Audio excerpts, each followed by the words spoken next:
whole bunch of volunteers that are feeding the people of Lindenhurst. They don't have power, which means they can't cook anything.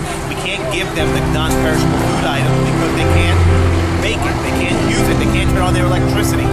So everybody in the area comes down to this part of the town and they say, listen, I'm in X, John X Street down the road.